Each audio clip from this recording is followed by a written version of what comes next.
A very warm welcome to everyone out there in Super League World from HQ. Fifey here, feeling a lot better than he did the other night. Not quite 100%, but much better. And I'm pleased to say I have a guest in the studio tonight and making his hat-trick appearance since his return to the league. Welcome back, Martin. How are you, pal? Thanks very much, Fifey. I'm well, thank you. I don't know if people are starting to feel if it's back to the old days of listening to me week in, week out, but I'll try not to bore people to tears with my regular appearances. But yeah, it's always a pleasure to step up, and I understand Hodgie is better on a Thursday, so I was happy to jump in at short notice. Well, I've certainly had no complaints that you've bored anyone in your 2 appearances so far, so I'm very grateful for your time. I'm very happy to have you join me again tonight. Quick look at the league table before we kick things off. And since you last joined, Devils, I think, had the queue last time you were here, but Dudley, the second team to claim it this year. Yeah, big. Got to tip my hat to Steve, the effort that he's made to get Dudley to this point. I mean, I remember when Steve first joined the league with Dudley, things weren't exactly going going great in the beginning. But yeah, it's been a roller coaster for him, I think, the last couple of seasons. Yep. And then this season, apart from the slightly start, I mean, they've not been out of the top 6, have they, since week 5 or 4 or something like that? So yeah, it's maybe a little bit of an iffy time hanging around the 5th spot for a couple of weeks there in the middle of the season. But I mean, massive credit to him for getting the queue there and for improving the squad, because as you'll remember, I mean, I won't say it was ridiculed, but there were certainly questions raised about the quality of it in the early days. So yeah, he's done an amazing job there. Oh, there absolutely was. And I just wondered your take, having been in a variety of positions from chairman to manager and looking at this league table. At the start of the season, everyone looks at Devils, they look at Burn, and they look at Fulchester as the big 3, if you like. They're the 3 that are nailed on. And then there was a lot of people actually tipping Bostock. So if you look at those as a 4 for this year, all still very much in the mix of achieving their playoff place this year. But with the form of Burn recently, and Bostock and Fulchester, who have dropped to 6th, can you see 1 or 2 of the more established or the big names missing out this year? I mean, Fulchester could be in trouble. I think Burn will. I mean, they'll have that benefit that I think the team below the line are currently on 31 points. Realistically, they're not going to get more than 37 in total. Yeah, 2 wins for Lettersford, I think, is or for Hools. So 37, 36. And with a goal difference for Northern Burn and for Bostock compared to those teams down there, maybe Hools with a slight shout. I can't see them being in any kind of danger. Churchtown, with the form they're in, should be okay as well. So I'm really looking at Fulchester and the kind of inconsistencies that side has suffered from recently. Whether it's whether it's Ryan's fault as has been claimed. And I wouldn't be the judge of that, but certainly Fulchester are in real danger of missing out, especially if they don't get a good result tonight. And when you look at the teams below the dotted line, Leddersford in the mix, Hall's in the mix, and you can't rule Loco out, I suppose, given that of the current active managers, Greavesy and Ian are the only ones to have won it. Does that give Greavesy a little bit of an advantage in these last 3 games? He knows what it's going to take to get there. Well, he's going to get nil point against ourselves tonight, isn't he? So that'll be the end of the Boston party. But you're looking to end the team party tonight. If he scrapes a 1-0, I mean, if any of the team, I will say that if any of the teams currently below the top 6, if any of them were to pick up 9 points from the last 3 games, if I had to put money on any of these 3 sides doing it, I would put my money on Lokomotiv Boston to pick up 9 points from 3. That will give them 37, which I think will definitely be enough to get into the playoffs this time around. So I mean, it's not impossible, but I still think that Leddersford, certainly with I mean, I know they've had one or two bad results, but I think with the performances that Alpha showed, and with the quality, let's be fair, with the quality of the Leddersford squad, I think they're probably in pole positions out of the teams below the line at the moment. And a lot of people praising the job Alf's done since he's taken over Leddersford, but I don't think the turnaround at Halls can be understated either. Um, they've got themselves No, God, no, no. they've taken a squad that were nailed on top six to struggling at the bottom to now being contenders again. Yeah, absolutely. I mean, they were just above us when I joined around that game 12, something around that, wasn't it? So yeah, definitely. Hools were down there with the teams at the bottom. They turned it around. They've had a couple of good results, and yeah, they could be up there. But I mean, the inconsistencies that were there for Hools when Thiago was in charge, and that have been there and just been there as well is I think he'll be a little bit disappointed, even if he gets close. Like even if he runs it close, I think he'll be disappointed with the overall performance of the season. Of course, if he gets into the playoffs and win it, everything's forgotten. But we'll see how that goes. They've got a tricky game up against Spartak Sloths, but they should be able to at least score. So I don't think they'll be out of it by the end of tonight. Okay. Just a quick good evening to those who have joined in the chat since we went live. Hello, Dimble. Hello, Steve, Maka. I've said hello to Greavesy already. Evening, Tato. And Jens has made it as well. We spoke off air. Greavesy did put a request in earlier this week to go early because of situations at home. And that was initially fine with Hodgie on comms. And then you did the swap, but you've graciously said, all things considered, and your result not really mattering too much, you're quite happy to go early. Yeah, I think it'll make a good story if we win, then happy days. If Boston win, then that kind of puts a bit of pressure and perspective on the remaining games, because they are the lowest placed of the sides that are still in with a good shout of the playoffs. So yeah, I think it makes sense if we go with Boston and Gazelles first. Well, let's talk your team first then. Got the 2-2 draw, the amazing 2-2 draw, really, when you consider the match stats. Amazing for Boston. I mean, they'll be counting their blessings after we let them off the hook there. I think there was at least one message from Scott at one point just saying delete the save after this specific result. I think he was more annoyed by this than Dudley getting the cue before he did. But yes, a credible 2-2 draw for your boys last time out. Keeps you in the mix for potentially not finishing bottom. 4 points the gap with 9 to play for. But you've gone for what you've described yourself as boring tactic tonight. I mean, not typically boring, but I think it's. I can't remember if I've already tried this, but I kind of looked at it, and it's. This is the let's say the depressing part of taking over at the Gazelles and not having like your own team from the start. I appreciate that. We're well into the run, and people have their own established players or whatever, and I only had few transfers to deal with, and I don't know a lot of these players particularly well, despite having chaired the league for years. I never really paid that much attention to the individual players, so it's difficult to set up my own squad. But this is kind of like the best players that I think I've got. Marinho was a little bit disappointing, and I think he has some morale issue as well. So I put Udesi in there.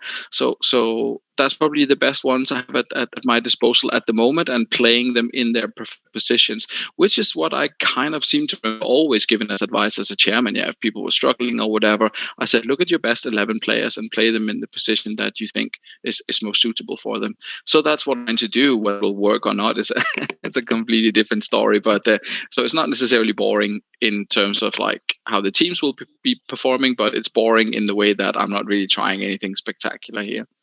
Gazelles have managed 5 draws in this fixture during the whole sort of run on this save, but never managed a win. So you're looking to not only ruin the Boston Tea Party tonight, but make some history for yourself. I'm fully expecting a win here, Fifey, but as you can see, it's not been. They've been few and far between in the past. I can see Danny Gallo is in charge of this one, a strict referee apparently. So we'll see how that plays out for us. But yeah, I mean, I have faith in the team. It's a shame that Hersey is now out injured for the rest of the season, I think. But it's we play the cards we're dealt. Absolutely.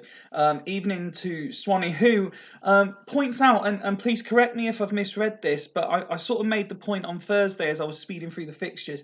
Is it the fifth goal tonight? Is the 2000th on this save? So True, yeah. We could have that in this first game if there's a classic to play out. Evening also to Rob, who's joined the chat. One change for Loco. Petit, Mr. Locomotive, as I've described him at times, is suspended. So Makaleli comes in. Other than that, unchanged from the last match, which was the 3-1 win over Ledisford. Yeah, I mean, strong side. I mean, probably unlikely to see 5 goals in the Locomotive Boston game, but yeah, it'll be interesting to see how Ferdinand squares up against his old teammates. Bartes obviously on the other side. It's still a super strong squad. I mean, Montell is good. Yeah, I think he's the top goal threat for them. Just pointing out, and yeah, 2 wins in the last 2. So, sorry, Martin. You've said that you're unlikely to see 5 goals in a Loco game. Jens has just said the same thing. Let's just remember there was 4 in the last one. Yeah, true. But but I'm not sure how that came about. I think that was Frank Rost's fault anyway. Yeah, I was going to say honest. That was the Frank Rost game. If Bartes does a Rost, then I might be quiet for the next hour and a half. We'll see. Well, let's kick off the first game. As usual, I normally say it at the end, but as you've agreed to do the first game, I won't ask you to predict. You've already said you're relatively confident of a win and to ruin Greaves' chance for another playoff campaign. So we'll kick off game number 1. If anyone else wants to fire some predictions through in the chat, I'll read them out as we go along. But Boston have a chance within 2 minutes and come forward again, looking to take the lead early. Plenty of pink and white early doors. Not what man we want to see. Daisy getting a yellow card. Montella having another chance. Seeing Mido and Pinardi and Giovanni all starting to get involved now. It's taking Gazelles half an hour, but they're starting to play their way into it. But Loco are dangerous when the opposition start to play. Oh, misses the target. I think that was Mido missing the target there. 41 minutes now on the clock, and we fast forward into injury time at the end of the first half, and Mr. Gallo brings it to a close, just short of 21,000 in attendance for this game. And not the quietest we've seen in a Super League game, but not the most explosive either, Martin. How are you feeling at halftime? Yeah, I mean, I didn't think it was going to be easy. I do think it'll take a stroke of genius, like a long-range free kick or like a Tom Madeira solo run or something like that to break that Locomotive Boston defense. It's solid. There's plenty of people down there, to get through. They play with 7 defensive players, and we have 3 or 4 attacking. So it's going to take a little bit of luck, but I'm happy to have kept the clean sheet till time anyway. Okay, well, we'll have a look at the home side first then. No one's sort of excelling. It's kind of a decent team performance. You've always said when you were done comms, when someone plays 3 centre halves, then one of them always gets a 6. Normally it's the one in the middle. Not on this occasion. It's skipper Ferdinand who's not exactly impressing, but you are only playing one up front, so it's whether they're stepping forward and taking care of maybe the attacking trio in behind. Anything surprise you in what you've seen there, stats-wise? No, happy enough with the performance of Agent Rio. Obviously, he still has some fond memories of his old club and decided not to play his best, at least so far, so that's fine. To be fair, we're probably not putting him under an enormous amount of pressure anyway. I think it's Pinardi out on that one. But yeah, I mean, they can do better. I think they can do better in the second half, which is maybe slightly worrying for us. Okay, well, Greaves' already said keep as is, so let's have a look at your side. Much the same, just a few more 6s than 7s, unfortunately for you, dotted around. But numbers-wise, it looks very similar. Day having very little of the ball. Yeah, and I mean, at least he's not wasting it, as some you could accuse some of the others of. Not overly impressed. I think we we probably want to see like Karagunis' dead ball skill, so I'll probably put him on for Mido at halftime. But apart from that, I think as is, I think Vieri's morale is low. I'm not entirely sure it makes To be honest, we'll throw Vieri on as well for Tomadera. It can't hurt, can it? So I think Tomadera had 2 goals in the first 3 games that I was managing, and then I haven't seen him since. Okay, so you're going for the double change, yeah? Yeah, we'll do the double change for the second half just to give some people something to talk about. Hopefully, Karagounis can jump up as a set piece taker instead of Mido. Okay, well, double change for Martin. Still 0-0 at half time. Greasy going as is. Let's see if the changes do affect the second half at all. Vieri will certainly be looking to get in amongst the goals. Montella's still very much in the hunt for the golden boot as well. And there is Montella, just as I say that, on 51 minutes to give his side the lead. And now Gazelles are going to have to come from behind. So Elias gets the yellow card as we pass the hour mark. 73 now on the clock. And I believe that's Pinardi. Yes, it is Pinardi that levels things up. The much maligned Pinardi makes it 1-1. And we move into the final 10 minutes. And the final 5 minutes, Zambrotta coming forward, but Sanyo and Zeleas shoved by Scholes, free kick. Dede Okoronkwa, goal kick. And we move into injury time. And a lot of that final 10-15 minutes went by without anything happening. The full-time whistle goes and the game ends 1 apiece. A result that neither side really needed if they were to achieve anything this year, but probably a fair result, Marty. Yeah, on reflection, I think I think a 1-1 draw is a fair result. I think if the start of our season had been different, if we were in a different position, I would have obviously been delighted to draw 1-1 with Boston away from home. Now we can't really use it for anything other than to annoy Greaves, which is a shame because he's actually he seems like a genuine nice fella, and to dash his hopes of the playoffs like this is a shame, yeah. But in the end, it's a very defensive formation, and he relies on it to get a 1-0 win. But Pinardi is obviously, I think his direct opponent is Rio Ferdinand in this game, so he's taken his chance when it came. I'm not sure how it came about, but presumably, Rio still on a 6, so he clearly should have done better there. Well, I can see Greavesy has put in the chat there, well played, Martin. The dream is now dead. Tato going straight in with RIP Boston. Retaliation. Montella gets the goal and an 8 rating. He's joined by Klompe and Carlos in 8 ratings. That's about as good as it got for Loco. No one sort of taking it by the scruff of the neck and excelling as such, other than those sort of more notable performances. No, to be honest, they probably should have, to be fair, they should have won that 1-0. I would suggest, but clearly wasn't to be with leaving Pinardi to do what he wanted there at the end. So yeah. Dimble, coming back to you on a comment you made about, feeling a bit harsh that you've destroyed Boston's dream like that, and Dimble's just said, "Don't feel bad about that, Martin." Someone in the top 6. I see Greaves says he's not. I mean, it's a hilarious spelling mistake or typo. Yeah, he says I'm a horrible person. Really, the nice gut is a front of someone. I'm sure it is Greaves. Pinardi actually gets man of the match for his performance and goal. He's an interesting one, isn't he? He's always one who, stats-wise, he looks like he could do something. He never really gets to play.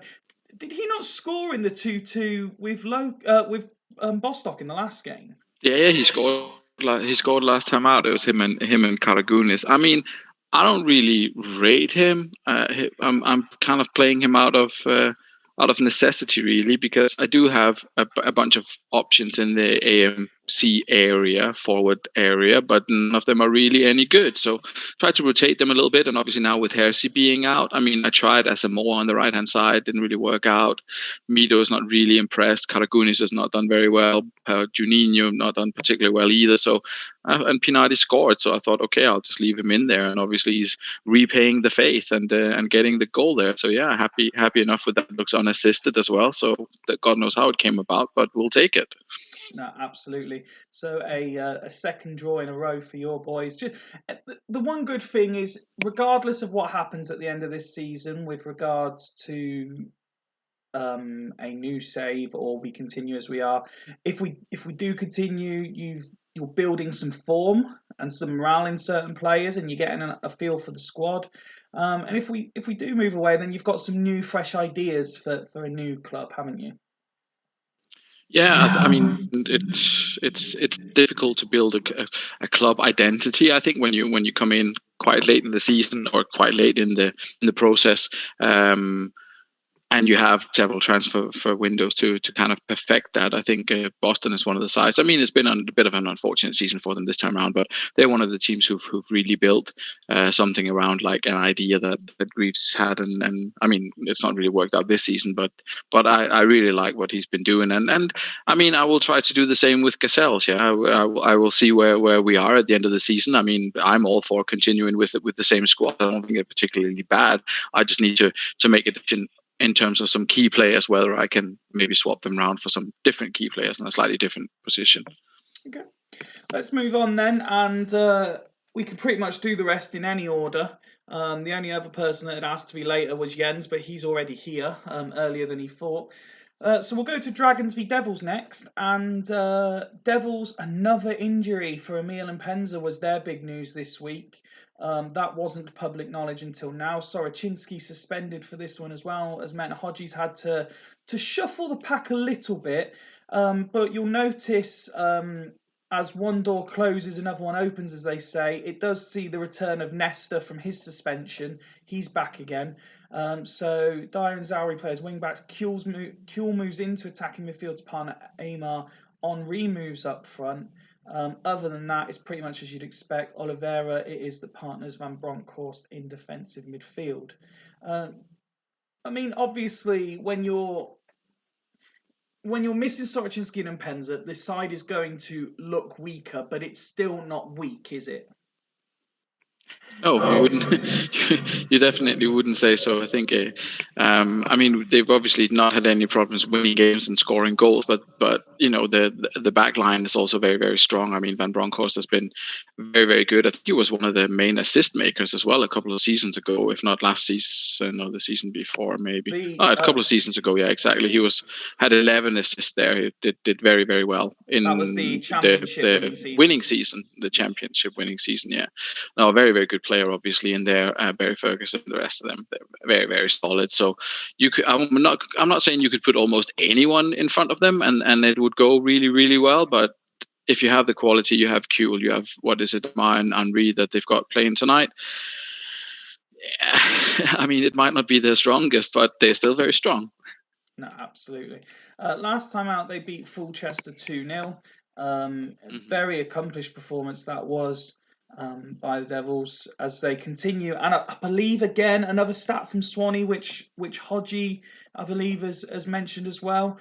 A win away from, regardless of what happens in the final games, a record points tally. Yeah, a record point.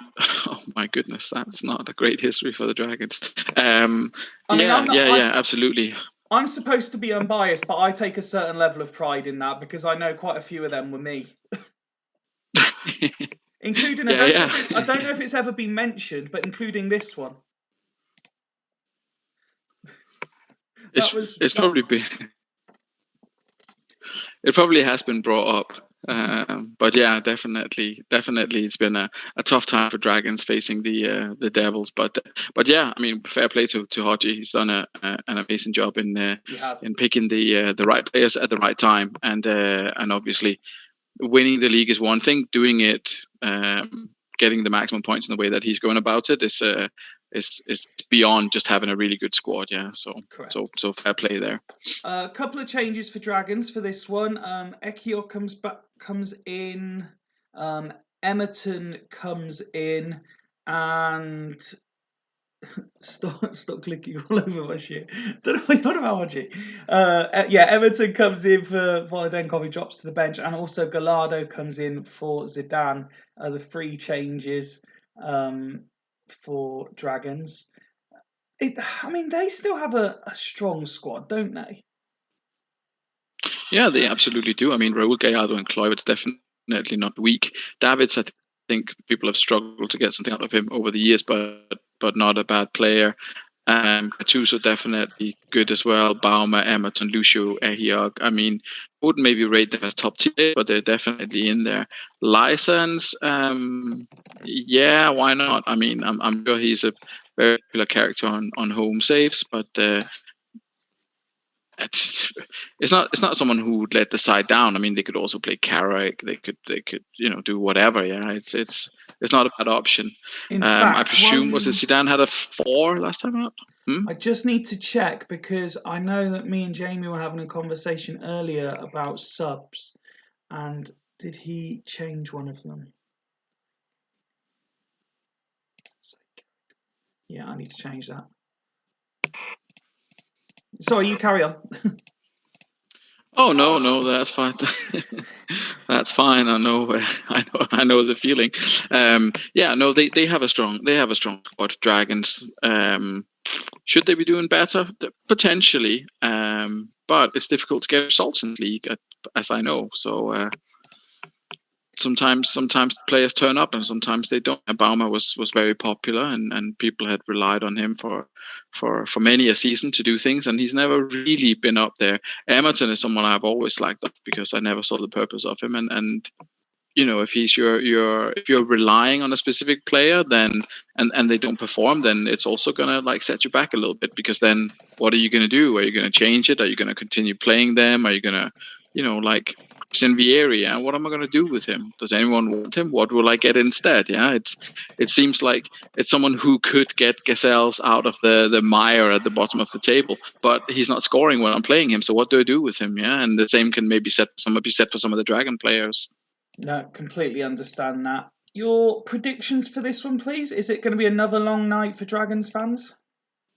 I mean, I can't really see Devils not winning this one, to be honest, but you never know. Maybe it'll be a draw. Okay. Well, we'll kick off and see if that's the case. Devils starting very quickly indeed. Couple of forages forward, but it is Dragons. It's Baumer, 2 goals in 2 games for him. It gives Dragons the lead, and now Amar's gone off injured as well. And well, here you go. You have a job, you're doing it well, says Jens. No, I mean, Henri dropping back and Kesman going up top, you imagine it's going to be the sub here. I can't see any other options really. I mean, he's not going to bring on Gravesen and Melberg, is he? And I think Henri is probably the slightly better behind. I can't guess Kesman doing anything from an AMC role, so I presume that's what he's going to go with. But we'll see if he confirms. But yeah, not the start that they wanted, but maybe the pressure of getting the magic highest point total is getting to them. It's seen before when teams have secured the league. Again, going back to home saves, it's certainly a well-known issue that if you secure the league with 2 or 3 games to go, then it's difficult to pick up points in the last 3. Yeah, completely understand that. The one thing, Hodge, we're hoping for as we do come towards the end of the regular season is that's not a long injury for him. He won't want him to be missing for the playoff campaign, that's for sure. We have got to half time, and Dragons are in the lead. And they've restricted Devils to virtually nothing. I mean, they've not really created anything themselves, but they have taken the one chance they've had. Yeah, not hugely exciting so far. We're still a couple of goals off the 2,000 mark, but yeah, a good defensive display from Dragons in the first half. Hodge will be a little bit disappointed. Obviously, he is missing one key player and now another key player up front. So maybe not a huge surprise that they haven't been able to create anything. Maybe the second half Devils will pick it up a little bit. I'd expected a little bit more from them for sure. Just looking here at the Dragon stats, and unsurprising to see players like Emerton, Baumer and Lazens rating highly when you think that Devils haven't really created anything in that first half. Sharing the ball around as well, you're seeing Raul, Cliver, Gallardo, Davids all getting reasonable amount of touch to the ball. So clearly it's a solid team effort to keep the opposition at bay. Yeah, done well defensively, but tough. I mean, and then Baumer with the goal obviously is making the difference again, unassisted. So solo effort presumably or something like that. Again, as I mentioned, my problems with Vieri, with Tom Madeira, Kluivert is kind of the same for Dragons. Scored had a little bit of a run of scoring, but not really put his mark on the game tonight. But I mean, if they can hold on to this, maybe they grab another one, then I think Jamie will be delighted with that. And it has to be said, look how busy Edgar Davids has been, particularly in tackles. I think he's matched man for man up with Ferguson in terms of their position, both centre mid on their own. So be interested to see Ferguson's stats by comparison. I think it's the yellow card that's stopping Davids perhaps rating a little higher than a 7 at halftime, because his performance genuinely looks quite good. Yeah, you would have thought so. Nearly 100% pass completion and winning most of his tackles as well. So, but we'll see how Barry Ferguson matches in terms of performance. He doesn't. Poorly, very poorly. So we've clicked over now to have a look at the Devil stats. I'm interested in the performance of Harry Kewell, because I know last time Hodgie played him further forward, he failed to impress massively. The usual suspects in terms of Dyer Zauri are rating higher, as in 7s compared to everyone else on a 6, but this is far from a textbook Devils performance at this point. I mean, Hodgie's put it's scrap. I think he's put an extra S there, and he's just trying to tell us it's crap. Yeah. I see. He's the same as. Yeah, no. I'd probably. I mean, it's not going to change anything. Mellberg and Gravison are not going to change anything. So the only thing he can really do is just go as is, and then just hope for the best. Hope that some of his players wake up in half. Well, we are still 2 goals away from that massive 2,000 marks. Let's see if that can happen in the second half. Not by the evidence of the first 10 minutes, which have flown by with very little incident. Approaching the hour mark now, another chance for Devils. But Kluivert getting involved in a set piece. And we're 15 minutes away from a historic win for Dragons. Henry with a free kick. Raul picks it up. Kluivert now coming forward. And still Kluivert. Into the final 10 minutes. Are Dragons going to hold on? 5 minutes to go now. And absolutely nothing happening. Balmer. Still Balmer. And it's 2-0. Dragons have done it. And it's Patrick Kluivert. And Jamie is rewriting history on his own, as Dragons have won for the first time in this save against the Devils. What on earth has happened there? I mean, it's a very boring game throughout, let's be honest. But round of applause, Dragons. They've done it at, what was it, the 11th time of asking, something like that. And they finally managed to beat their old adversaries. Yeah, I mean, credit to Jamie and to the Dragon side. I mean, obviously, I feel almost bad now that I've rejoined the league and I can't pretend to be a Dragon supporter anymore. Not pretend. I can't admit to being a Dragon supporter anymore. I have to let that go. So it's a shame I can't join in the celebrations of it. But yeah, no, very, very well deserved based on that performance. I think Devils were far from at their best. But even the Devils side, as we spoke about before the game started, the Devils that aren't at their best are still a very, very good side. So massive respect to Jamie and the Dragons for that result. You mentioned Balmer in your pre-match, and he's got his goal, as I mentioned at the time, 2-2, 10 out of 10 rating, man of the match performance. He is finishing the season strong. Yeah, very strong. I mean, we've always had a history of very strong wing backs in the Super League, with longer, shorter arrows. It's always a position that plays really, really well, really strongly. Baumer is one of the key players in that position. I know that Scott didn't always get out of Baumer what he really wanted to get out of him, but he's finishing strongly, as you mentioned there, for Dragons, and getting the assist for Kluivert for the winner as well. David's continued working very hard, and also look at his mate just behind him, Lazans. Decent pass completion, worked very hard in terms of tackles as well. Did his bit in the air. He was all over the place for his side. Yeah, I mean that's key to beating the Devil and to beating most sides. To be honest, if you can keep them from scoring or keep them from having chances, then you're at least halfway there, and they definitely did that with that solid defensive display. As for Devils, I mean, it's kind of a mix of average to good by their standards. I mean, no one rating below a 6, which isn't too bad. You've got a fair number of 7s there, a couple of 8s, but it just wasn't good enough on the night, was it?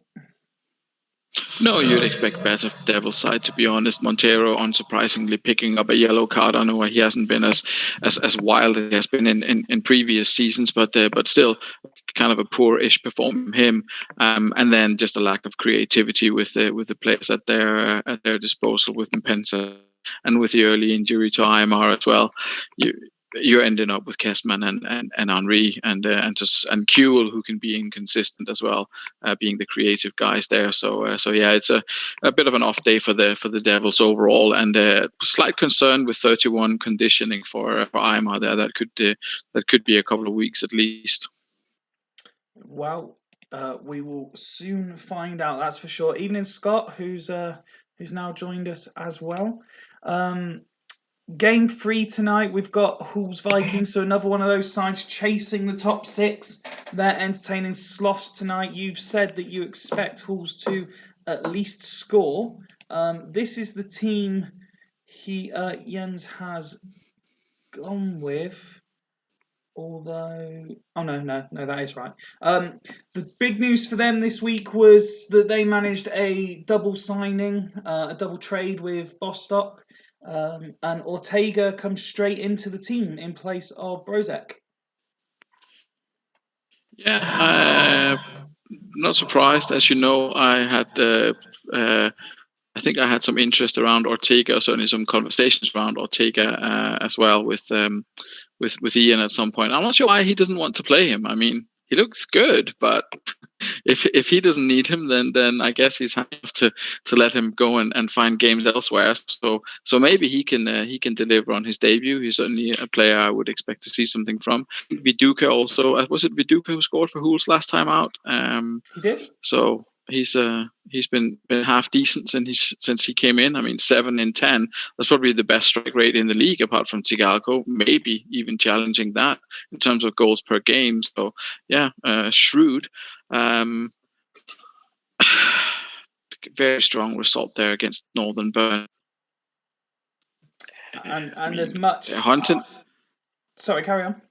No, I said they're hunting that playoff spot, the Huls Vikings. As mentioned, I think they'll still consider the season a slight disappointment, but they're definitely in with a shout. Although looking at that, their history against Sloth isn't the best.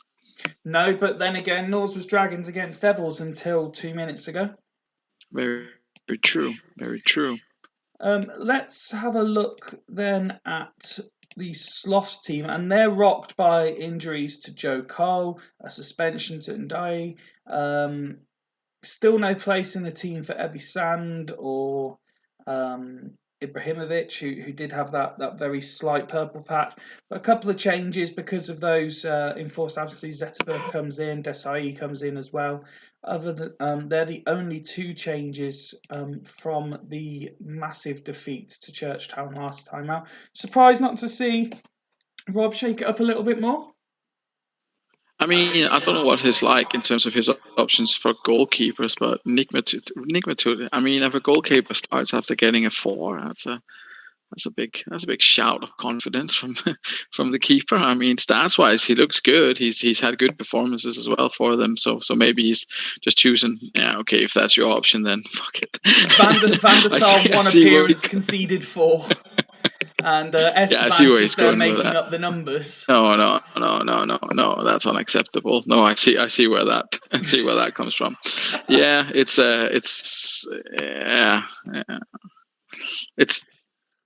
rough. It's a rough life at the bottom. I think they're the only team that have conceded more goals than us. So yeah, I know what it's like. I mean, to have scored 39.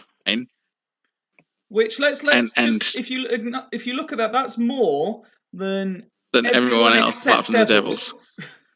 Yeah. And to have scored the most goals in the league, bar the Devils, and be second bottom is not ideal. To sort of put it mildly, but yeah, let's see what Rob's boys can do. NDI is going to be a miss for them, isn't it? I mean, if you're looking at defense stability, what would you like to happen? NDI being injured? I think not, but we'll see how it works out for them tonight. Cool, inconsistent as always. So given that we know that you've already picked up a point on top of this league table, I'm presuming you're looking. I mean, you'll go neutral because you're on co-coms, but I presume really you're looking for a Hall's win so that you're within 3 points of Oh, Sloths come the end of clearly. the night. Yeah. No, there's no need to be neutral about that. I mean, we don't want to finish bottom, obviously, if we can avoid it. I think we have 2 home games left, if I'm not much mistaken, as well. Hack has been one of them, so we'll see how it goes. But no, I'm definitely hoping for a massive Hools victory For a here. massive Hall's victory. Let's kick off then and find out any predictions. Throw them in the chat. I'll read them out as we go Oh, along. and goal number 2000 coming up. Yes, of course. Still, we are. Oh, we were 1 goal away, but Crespo's has been ruled out. Oh, we know. How many goals are we away? I've lost count. We're 1 goal away. That's right, isn't it? Yeah, there's 2-1-1. Because we had 2-0 and 1-1 were the first 2, so we've yes, had the 4 goals tonight. and there it is. Pizarro scores the 2000th goal of the save as Zetterberg gets injured celebrating. I presume it's well done, Claudio Pizarro. Was he not a bit of a goal machine for like Shamrock, whatever they were, or something in the past? in Anyway, one of the old iterations. Yeah, I mean he did have a decent season a couple of years ago at Sloss when he first joined. 12 absolutely. and 25. I mean 8 and 12 leading. So that's what now 9 and 13. No, 9 and 12. That would be, wouldn't it? That's still a decent return from Pizarro. To be fair. I mean, he's nearing 30 goals in 3 seasons. I don't think there are many strikers of that level in the league, to be honest, or that sort of consistency. So, but yes, congratulations to Pizarro for the 2000th goal in this save. It is Hull's 0, Sloths 1. Hull's going to need to turn this around. Oh, and that's not what Jens is going to want to see. Steven Gerrard, the latest player to pick up an injury. Jens is already saying, well done, Rob, good game. We're less than half an hour into the game. He's 1-0 down, Gerrard's injured, and he's just giving up. I could see, looking at the options available, Vogel dropping back, and then probably Ortega dropping back, and Brozek coming on. just got to put Collins on, hasn't he? Expensively signed fake player number 1, David Collins. You are correct. I got all of it right except for the player coming on. So it's Gerrard off, Collins on, and everyone else moving back. So plenty of drama in this opening half an hour of this fixture. 2 injuries, a disallowed goal, and an actual goal. Still not got 30 minutes officially on the clock yet. We have now, and Halls had built a little bit of momentum. Here comes Sloths again, and it looks like the teams are both going at it, whether they're actually creating decent chances or just sacrificing possession. But in front of just under 15,500, the halftime whistle goes, and it is Halls 0, Sloths 1. And well, Halls are normally a bit more effective in front of goal than that. Yeah, it's not pleasant really for Jens, is it really, in terms of that first half performance? They had the early goal by, was it Crespo who had the ball in the back of the net for Hools in the first half, had that one ruled out. And then obviously Sloths hit back with Pizarro not long after, and then they picked up quite a key injury as well. So yeah, not great. I mean, I think looking at that performance, I think Hools could easily score 2 in the second half, but no guarantee, obviously. Jens is saying Halls are never effective. I mentioned how usually both centre backs are very reliable, and in recent games, Thuram has been outshining Campbell. Well, Campbell's taken that criticism to heart with a 9 out of 10 first half performance, leaving his skipper and teammate in his shadow entirely. Crespo performing relatively well. Candea continues to be one of the better players, as I seem to say every other day when we do these shows. Vogel on a yellow card, having one of his quieter games, perhaps because he's in the withdrawn position to where he's been playing most of the season. But there's some bonuses, but some negative reading for Jens, isn't there? Yeah, I mean, he's gonna hope for the attacking players to pick up their game a little bit in the second half. A 7 for Crespo, a 6 for Tate. Collins comes on, he's on a 7. Viduk is only on a 7. Viduk has not done anything in the air, which is, is that 6 headers and he's only won one of them. Is that because kind of Wolves poor, are isn't playing it? narrow and not putting the crosses in, maybe? I mean, it could be. So maybe if the balls are just punted up from the back, then it's more difficult to win the headers, I guess, unless you're like Andy Carroll or something like that. So yeah, perhaps that's where it comes from. Nick Matulin doing. I was literally just about to praise the goalkeeper. Obviously, you said it was a massive call keeping him in after getting a 4 last time out. A 9 out of 10 first half rating from him, doing very well. Jonathan Woodgate as well, doing his bit, rating an 8 at half time. Not a bad performance all round from Sloths. No, it's not at all. It's not at all. They're 1-0 up. Pizarro with the goal, obviously, and standing solid at the back. Simeone maybe a little bit unlucky to only get a 6 based on his performance. I didn't see it was that bad. Shearer's obviously not had much of the ball, but he must be the one who's up against Campbell. So maybe that's the connection there. So I think Rob's going to be fairly happy with that, and then just hope that they can hang on in the second half. Both managers saying as is plus redraft is the answer. So we'll kick off the second half and see if Halls can get their playoff dream back on track. There's another one that goes over the crossbar for them. It does look like Halls are dominating. They want a penalty. They get the penalty, and Nick Matulin's been sent off. Oh, and now suddenly the game is about to turn. Van der Sar, 1 appearance, 4 conceded. is about to come on, but who for? It's got to be Alan Shearer, you imagine. Pizarro already on the goal. Yeah, we'll have to see what Rob's up with, obviously, in terms of that substitution. But I would definitely take Shearer off there. He's taken Mentor. I suppose, yeah. You can also take Mentoras off and play without the AMT because he's got the 2 guys running forward. Okay. Substitutes infamously enjoy being substituted, of course. But there is... Yeah. Well, in fact. So Van der Sar is on for Mentoras. Stick with 2. They still need to score the penalty. They do still need to score. Now, has Jens selected his penalty taker, do you think? I wouldn't be able to hazard a guess at that. And Crespo scores. And it's 1-1 and plenty of time now for Halls to go on in search of a winner. Or maybe Sloths themselves with 10 men will go and do it themselves. And they want another penalty. And Crespo scored another penalty. And now it's 3. What's happened here? Goals have gone mental. It's 3-1. A quick, 2 penalties for Crespo, and then Paducah decided to get involved as well. And suddenly, in the blink of an eye, the game's been taken away from Sloss, and it's 4. Crespo's got his hat trick. And Ian going straight in. Is it just me, or do Halls get loads of pens? I think Jens has had more in this game than he's had in about 3 seasons. I think he's only had 1 before this. So, but yeah, I think he only had 1 during your tenure, and I think he's only had 1 during mine so far. So he's doubled his tally playing Sloths. I mean, I kind of feel... No, I don't actually feel sorry for Rob.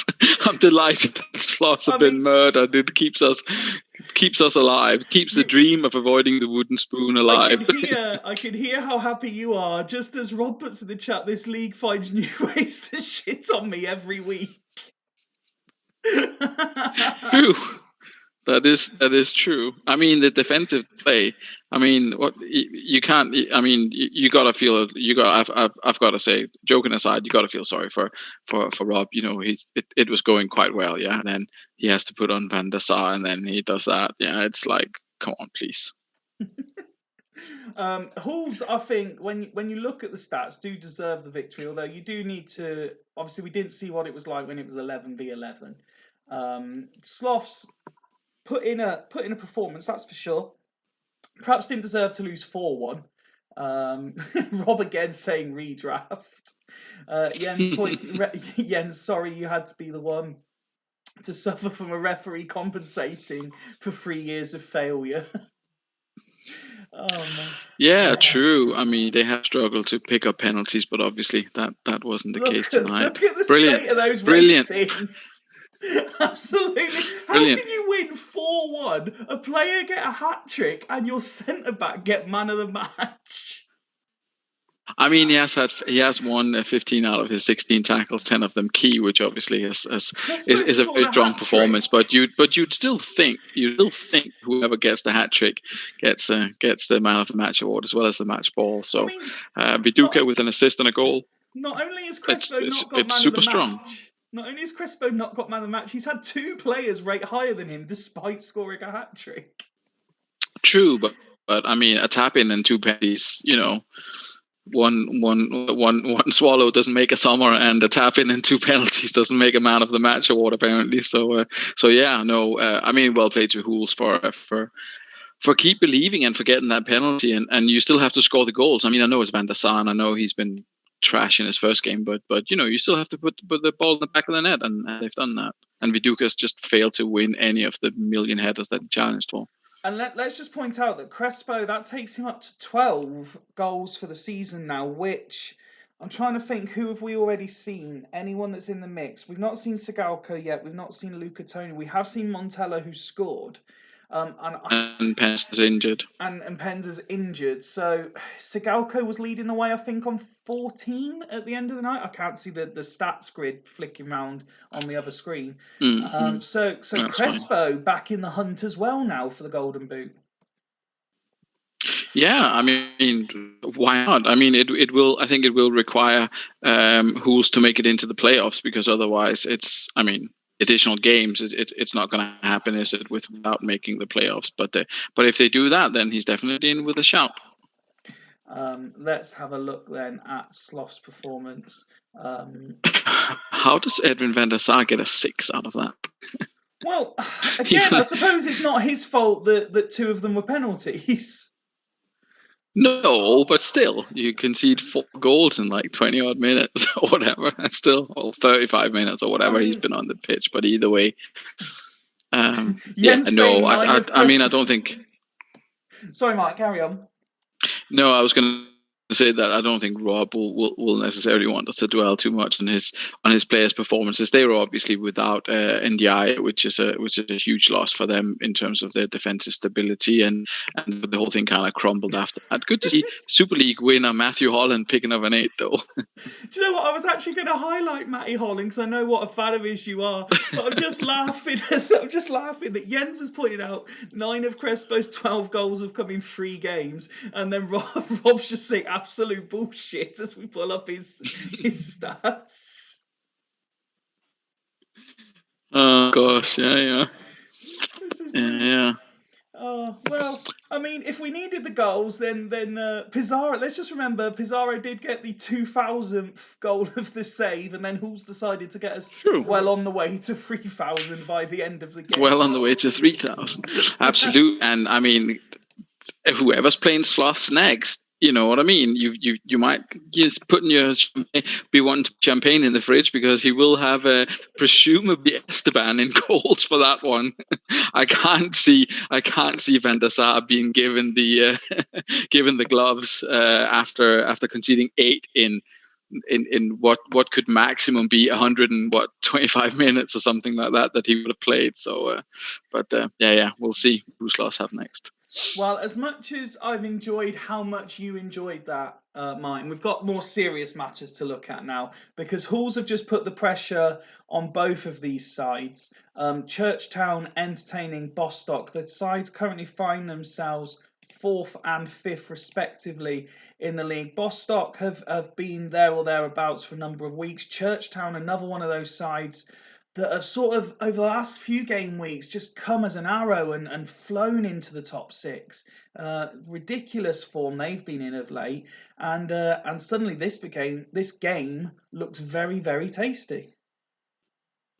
Yeah, absolutely. It's probably only Dudley who are in a better form than Churchtown at the moment, or similar form anyway. Yeah, 4 wins on the spin for Churchtown. Very good. I mean, brilliant job by the manager.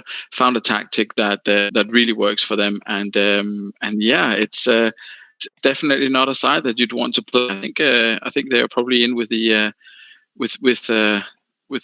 with a shout of being favorites for this one. So you've got Churchtown, who are the third best home record, and Bostock with the fourth best away record. This has the makings of a very, very good game. Bostock have gone narrow to counteract what Churchtown have been doing. I think it was Steve who mentioned when it was posted, he was quite interested to see Zé Roberto in that much more advanced role than we're used to seeing him in. And I was quite surprised to see Kutsov, who was part of that double exchange deal, come straight in and go up front at such a crucial point of the season.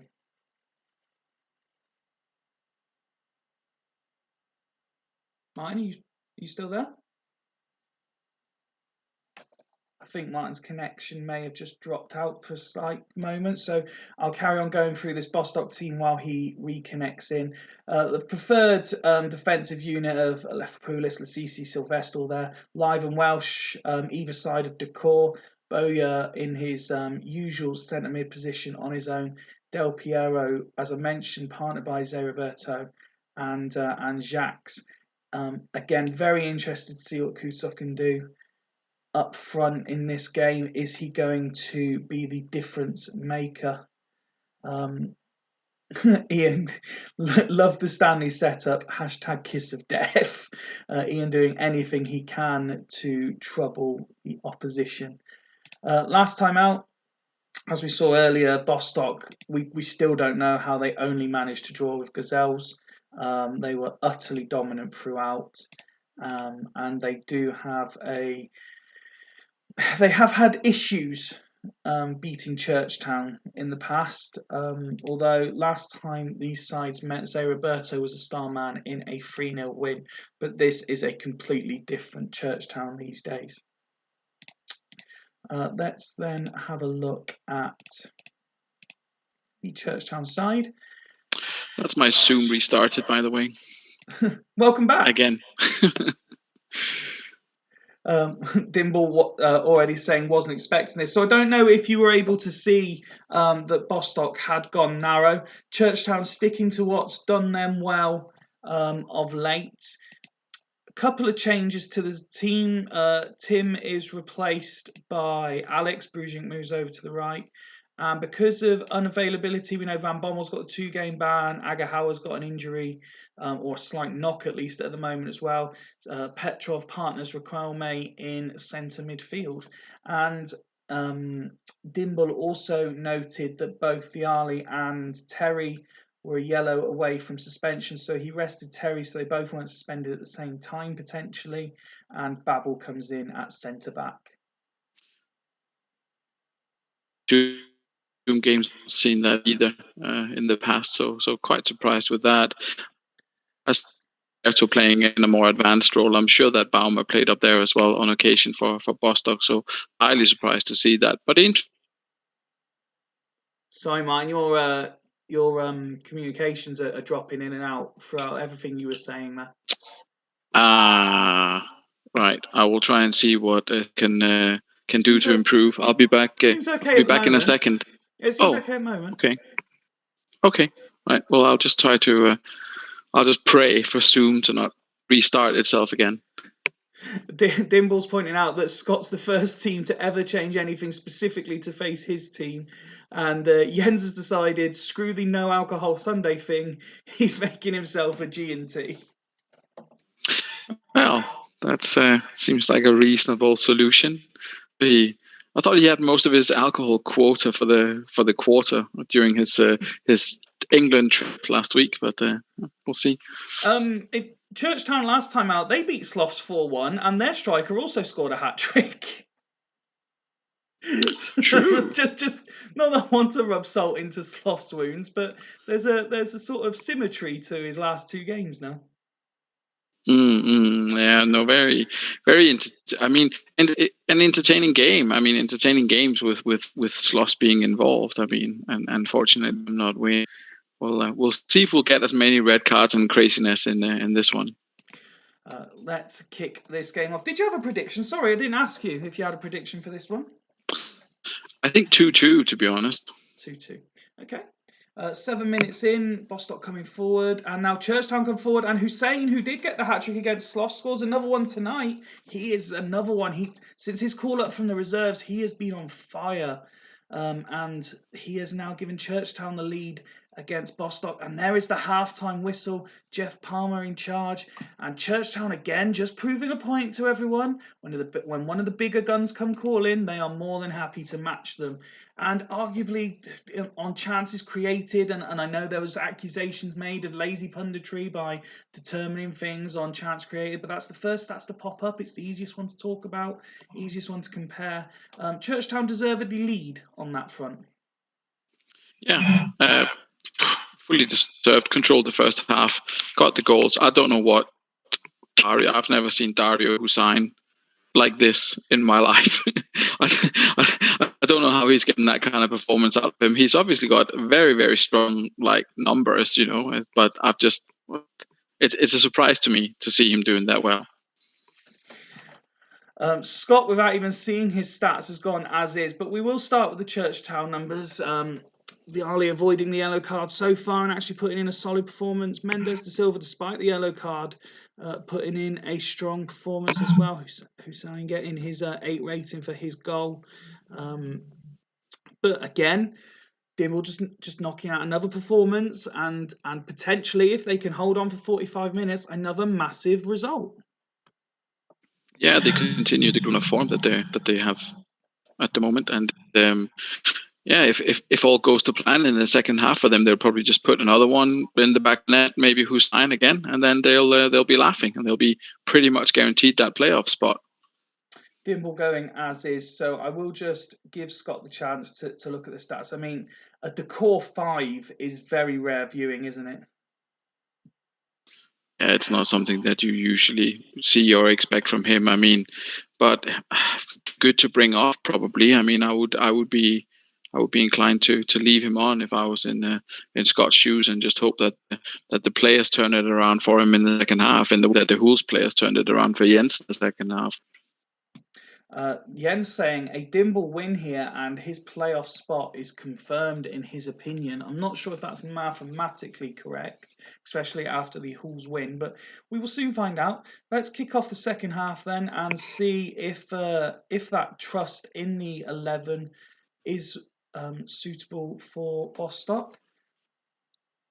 They look like they started strong, but now Churchtown coming forward again.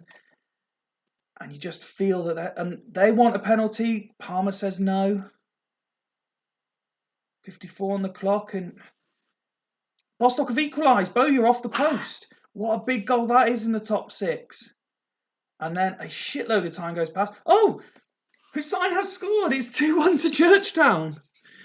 And his 10th of the season, and Churchtown retake the lead. And Bostock, just the latest big name team to be struggling to get this done. But Bowyer standing up and being counted. What, his 5th of the season. And he is not giving this game up. Say Roberto now coming forward, and Del Piero. Can they turn it around? They have. Del Piero's put Bostock in front. And what have Churchtown got in them? Can they get back in this? Is Cambiasso coming forward? And Hussein looking for a hat-trick, and it's been turned around the post. I can't keep up with this. Say Roberto's hurt. Another big-name player getting an injury, and Scott will not want to see that at all. Let's just catch our breath for a minute, Martin. We reached the 2,000 goals, and then everyone else has just gone mental in terms of how many they want to score at the end of this season. Yeah, it's been pretty wild, to be honest. Lee Boyer is someone who obviously has done very well in the Super League in the past. Very, very solid player. Not surprised to see him with his experience and his capabilities to be the one who steps up. But yeah, he's got to be happy with that, Scott, with that second half performance so far. Now, can they hold on?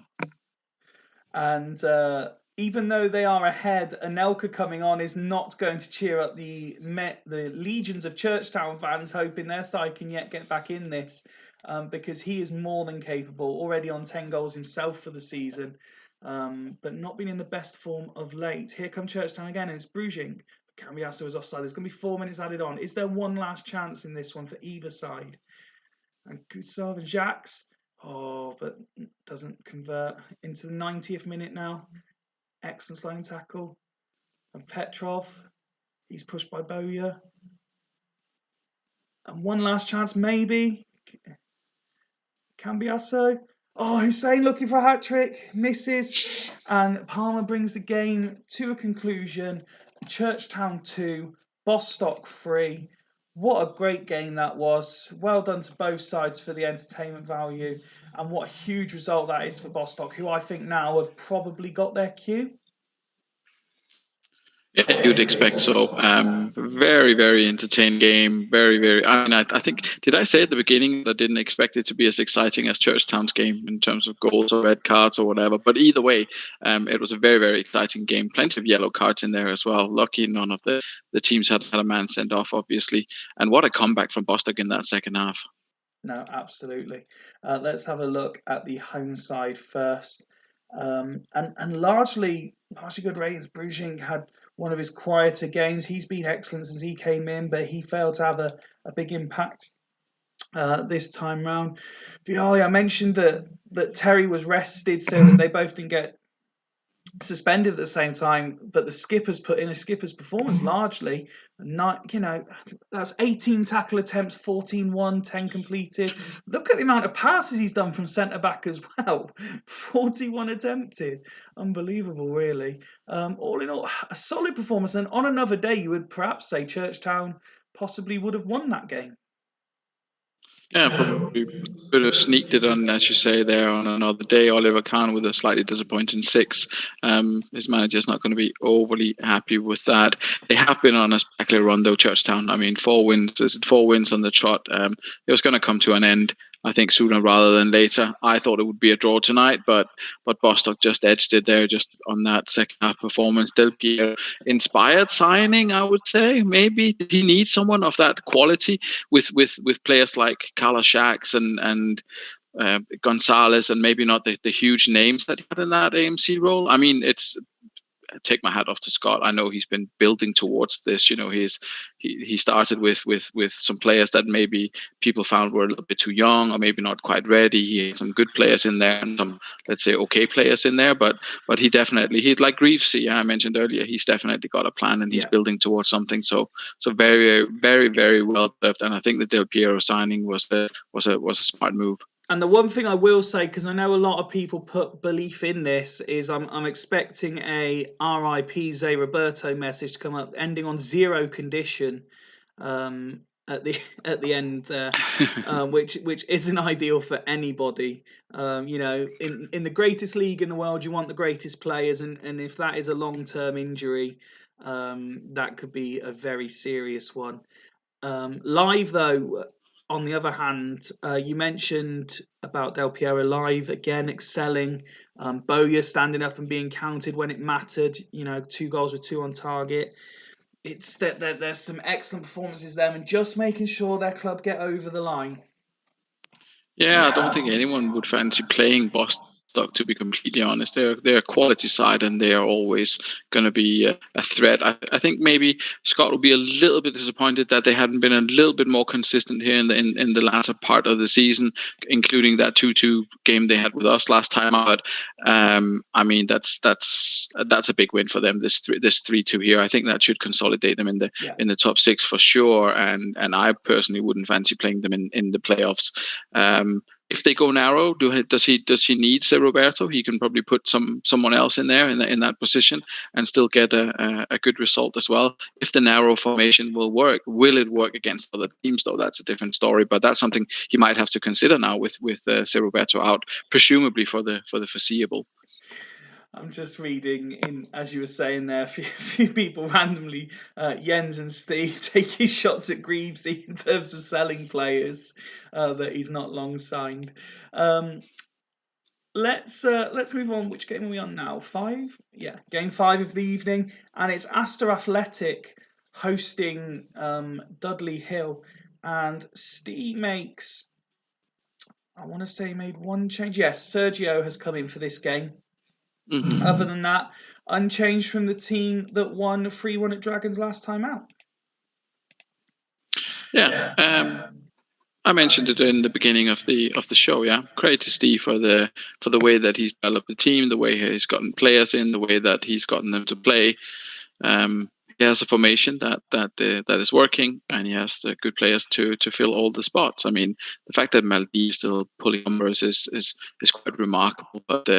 But I'm not going to argue with it. I mean, that's just solid. You just want a solid DC that doesn't screw up. Yeah, it's what more can you ask? 728 doesn't pick up many injuries, just plays and does an excellent job. I think Steve will be very happy with that.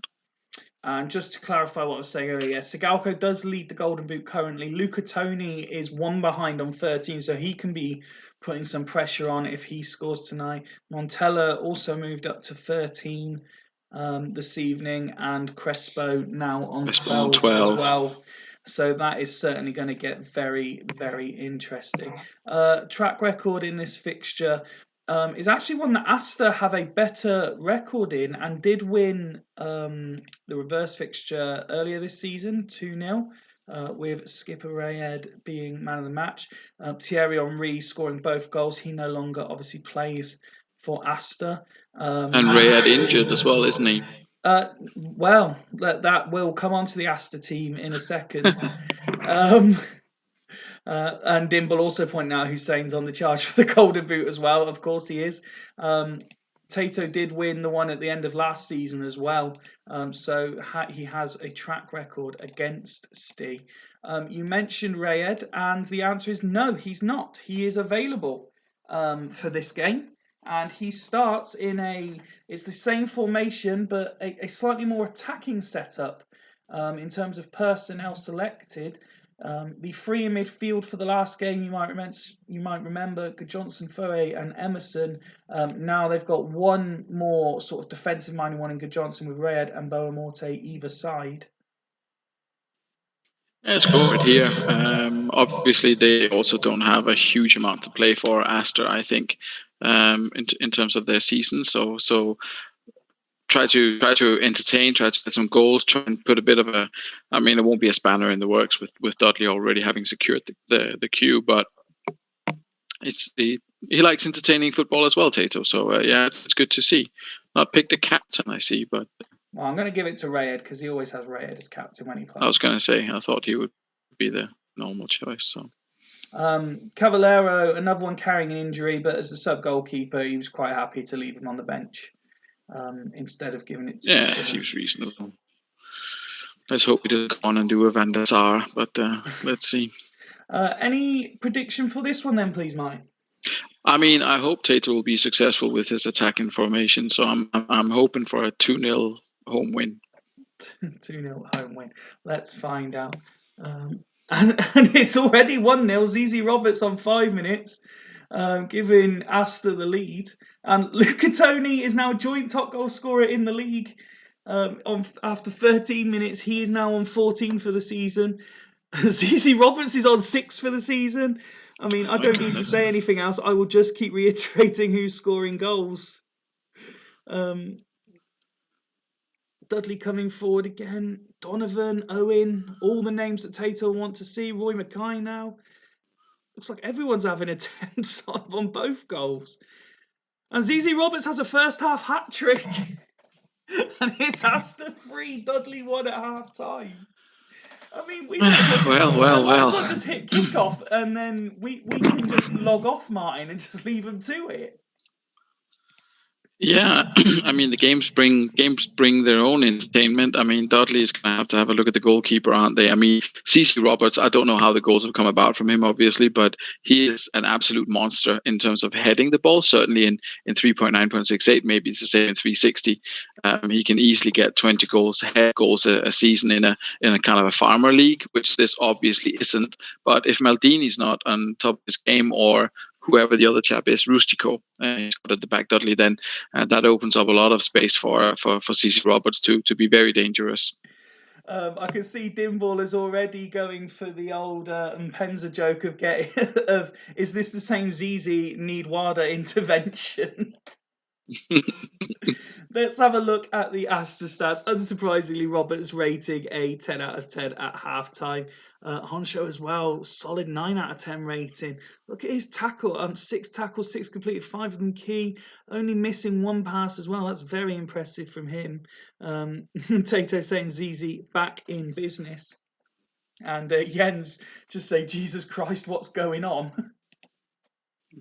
Yeah, super strong performance for them. Obviously, none of those goals came from headers. I think that he didn't even have a single header in the first half, so that's that theory out the window then. But very pleased to see Lee Chun So getting the Lee Chun So getting the 2 assists. I really liked it when Scott brought him in back in the days, when he brought him into to the team that he'd taken over, and did very, very well. So delighted to see him doing well, 2 assists. And CC Roberts, I always go for Donovan, but CC Roberts is another player that I really like from the database. So yeah, to see that. Unsurprising, that's Tato cool. going as is. Pelizzoli has been a rock for most of the season for Stee.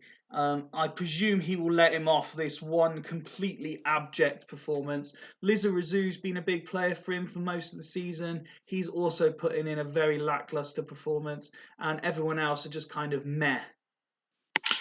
Yeah, I mean, I think they've celebrated the queue a bit too hard, haven't they? that's what I was going to say. That looks like a hangover game to me, to be completely honest. Not really up for it. They've worked hard, and they finally got there. So yeah, they're just gonna take it easy. And Steve's we've seen some comebacks. Sorry, no, you carry on, because yours was a serious point you were about to make about comebacks. Right. No, I was going to say we've seen some second half comebacks already this evening, so maybe there's another one on the cards, but it will have to be a pretty spectacular one. Well, it's a double change at half time for Dudley, bringing off the 2 players I mentioned underperforming. I was just going to say Steve's taking the lads to Marbs after tonight for a week's holiday, so I'm not entirely sure that's going to help either. But the double change has been made. Let's see if that has any impact on what's been a thoroughly enjoyable first half. I do hope it continues in the second. Indeed. Astor with the first chance, and there's an injury for Sergio. So, in this situation, given that he's losing already, do you go like for like and bring Tudor on, or do you drop everyone back a position and just throw an extra striker on to try and score some goals? Yeah, I think as we normally don't do tactical changes, I'm not sure if Roy Mackay in central midfield will be any better in terms of getting goals, but I'll let the manager decide. I would probably just do a straight swap for Tudor, and then straight swap hope to maybe get 2 goals. Astor still 2 goals ahead as we approach the 70th minute, and looking for a 4th. And Dudley have one back. And Luca Toni is now the outright top goal scorer in the league. And they've turned it round. Roy Mackay's made it 3-3. What is going on? Unbelievable. And now here comes Astor again. Donovan's offside though. Surely they're not going to win it from here. 5 minutes to go. They've got a free kick. Addo lines it up. And it's a goal kick, but blazes it wide. Saviola, Mackay. Donovan now coming forward, and Roberts hits the woodwork and bounces clear. Into injury time. One last chance, maybe Zanetti. And now Scally comes forward. Free kick given, Raya Chunso. Still Chunso. Still going on his own. Doing it all on his own. Is he going to shoot past, do something? He's won a corner. I spent past 5 players there. He's just running circles around people to take the piss. And finally, this game's come to an end. It's finished 3-3. What the fuck have you lot been setting as team instructions? This has been absolute carnage. But it's full time. It's finished 3-3. And Lee Chun So wasted about 10 minutes at the end. They're just running around people. But I cannot believe he didn't score. That had like match-winning goal written all over it. He was skipping past Ado, Zanetti, 2 or 3 other players. I'm sure look at the he state skipped of this past her. text from 90 minutes onwards. He starts by running past. He swiveled on the ball, running past Tony, running past Mackay, showed Sinoni clean set of heels, skipped past Tudor, evading the challenge of Zanetti, ran, left Ado standing, ran past Tony again. Yeah, I'm not entirely sure. And then A after all long-range that, he had a effort long-range effort that just hit the that hit Nielsen. the Nielsen, and he somehow got a corner. Okay, that's a very, very entertaining, very, very entertaining match, and hats off to both managers for providing us with such glorious entertainment. And do you know what? When you reflect on the stats, looking at all things considered, the amount of set pieces, the amount of attempts created, even to an extent on target, the attacking intent when you look at the offsides, I actually think a draw is probably a fair result. Yeah, on reflection, I mean, Tato will be the least happy of the two managers, clearly, given that he was 3-1 up. But looking at that, as you say, it's probably a fair result, a draw. So Steve said the same as us, Chun So wow, and then Mr. Edwards put he's running the wrong way, and Jens put he started on his own goal line. Yeah, apparently started on his old goal line and ended up there somehow as well as he ran past Tony as man before he took his long range shot that somehow deflected. But good to see that you can actually score a hat trick and get man of the match. So at least that's still a thing. So well done, CC Roberts. Neil Scally, obviously. Sorry, you were going to say about Scally? No, yeah. I was gonna say that for like I do like when I turn up and Neil Scally doesn't. So that's always a pleasure. Would have liked to see a Donovan goal, but can't have it all. Yeah, Donovan was quite involved tonight as well. So obviously rating highly for just keeping the ball. Jens still going on, dribble Tony 3 times, he said. Click on the little arrow thing to see his runs. How many runs did he make? 10 runs. That's good. Very impressive. And one of them took about 10 minutes. Yeah, or all 10 are included in that one continuous run. Who knows? No, but good performance from Asta there. It's a shame for Tato that they weren't able to hold on, but Luna has been a prolific scorer this season. If we're going to be serious for a couple of seconds, then he has been very, very impressive. Yes. His form, Luca Toni, hasn't he? Definitely, and Luca Toni is, as you say, he's now currently the out-and-out top goal scorer, one ahead of Sigalko. Obviously, he's still due to play this evening. Roy Mackay, who is often the questioned player in this Dudley Hill team, he's ending the season quite strong. He's scored a couple of goals in recent games now. It was just a case of the good, the bad, and the ugly, really, for Steve tonight, unfortunately. I do think they were out celebrating the queue. As I said, Pelizzoli's not had a 4 all season. And so to throw that one in, Lizarazu, that's very unlike him as well. And then you see players like Tony getting a 9, Mackay getting an 8, Zanetti getting an 8, and you see that perhaps some of the more professional players were still able to do their job to a reasonable level. You mentioned Maldini; he equally himself only rated a 6 by full time. Yeah, not ideal. I mean, it's nice to see Luca Toni scoring. I think Luca Toni was the top scorer one season for the Gazelles in previous iteration of the Super League. Although all of those goals were scored in the Oceania Cup against the Fijian national champions and stuff like that. But yeah, no, fair play to Steve for sticking with him and in the result, and top of the top scorers chart at the moment before Tsigalko has his turn, obviously. I mean, I say let's bring things down a notch, but when it's Ledesford and Haggish, you just don't know what you're going to get. Alf has changed the tactics for this one, and he's gone 2 up top. Oh, I quite like that.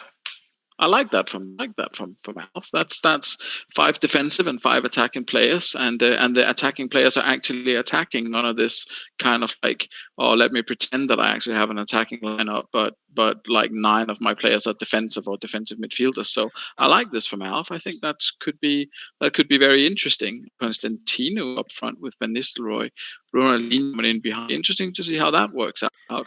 I really like Esteberia out on that right hand side. He was great for Churchtown, I think, back in the day. I think Churchtown he was at until he got unhappy and moved somewhere else. But yeah, no, I like the tactic and I like the players as well that he's picked here. To an extent, I agree with you. I'm not sure I like Ronaldinho in centre midfield. And if it was me, I would maybe swap Patsazoglu and Ambrosini around. Yeah, that's a fair point. I think Patsazoglu is a DMRC, isn't he? But I think they can probably play equally well in those positions down there. Saymax suspended after getting the red card in the defeat to Loco last time out, and the track record of this one. Haggis just edging it slightly, but largely it could go either way. This fixture, Haggis winning 3-1 last time out and 3-0 the time before that. So they've had the best of recent exchanges. Yeah, I think it's going to be another exciting one. This one, I'm yet to see the Haggis lineup, but I think he's one at the back and 5 across the DM line, isn't he? He is. Yeah, he is. He is. So Samuel is the one at the back. Mendieta continues in centre midfield. I'm happy to see Takanadi back in the team.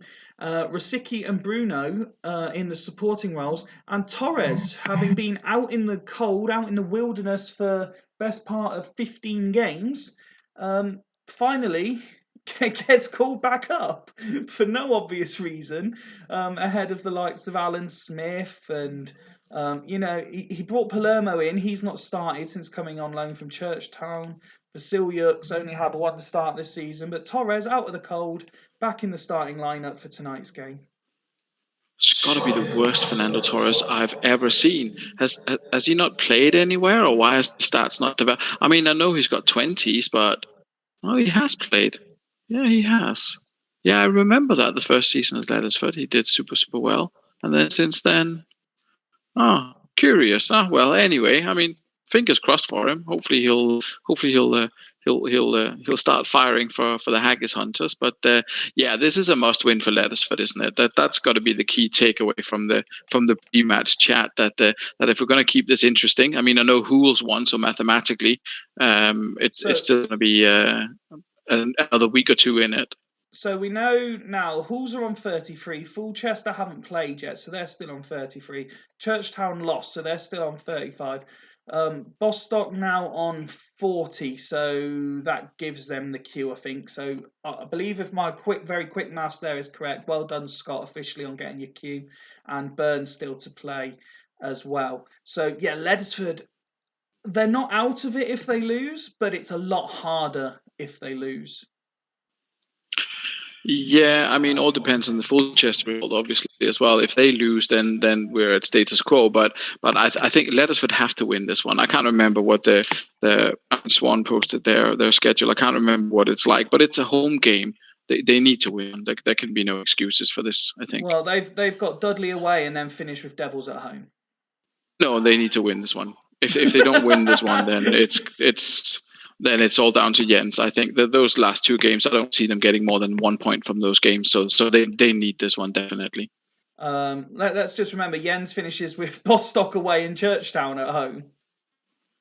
Yeah, I mean, the Bostock one is difficult. Churchtown one, I mean, we've seen they can be beaten. Jens played narrow as well, didn't he?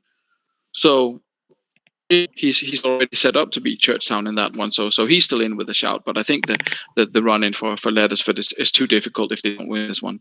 Jens is not happy that Ian's gone one at the back away from home, and Hodgie's saying a draw would be interesting. Yeah, definitely would, but let's see what we get. And Haggis take the lead through Ryan Giggs on 3 minutes. Not what Alf. That will not make him feel any better. Get well soon, Alf, of course. he said that the Swindon result didn't cheer him up either after our 96th minute winner against Oldham that forced John Sheridan to stick a middle finger up to our fans. Fernando Torres has scored on 26 minutes, and it's Leadersford's playoff bid going up in smoke. I'm loath to say it because it's 2-1 Constantinu, and absolutely anything could be about to happen, as we've seen in every other game. Half-time whistle about to be blown. There it is. It's 1-2 at half-time, Martin. Haggis probably deserving to be ahead. Yeah, based on this, I mean, we'll be nearing the 3,000 goal mark by the end of the evening, probably. But let's not get ourselves here. Definitely a deserved first half lead for the Haggis Hunters. But I mean, judging on the results so far this evening, being up at half time is definitely not an advantage. No, absolutely not. I've not actually seen Alf yet in the chat, so I'm not sure if he has managed to see this or not. Petkov with one of his worst performances in a Leadersford shirt ever. Just having a look through Patsazoglu and Ambrosini and Paredes. Really, that whole unit isn't quite working out how Alf would have hoped. Ronaldinho, he's certainly been involved, but perhaps not as effective in centre midfield. It's kind of there or thereabouts for Leadersford. There's certainly room for improvement, isn't there? Yeah, they've seen relatively little of the ball, I think. I mean, Van Nistelrooy, Constantino, West, Esteberia, all with less than 10 passes. West Brown with just on 10 and not getting the assist as well. They've almost had as many tackles and headers as they've had actually passes. So I think they probably need to try and get on the ball a little bit more. Can be difficult when you spread it so thin across the midfield. Arrows on his DMCs. I'm not yeah, so well. Oh no, he doesn't. They don't come up to midfield the DMCs. So maybe I would have included that on the two DMCs, the either side of Ronaldinho. I maybe would have pushed them forward. But that line of five, it seems as if they're just passing the ball around between themselves, aren't they? Which is obviously great. And then having the odd kind of goal. I mean, how did he get Ryan Giggs, by the way? How did that come about? So Giggs came from Fulchester, so that was the Shevchenko deal. Shevchenko, yeah, that's true. Yeah, it seems letting Ryan Giggs go. I'm not sure that's such a good idea. I think it's not good.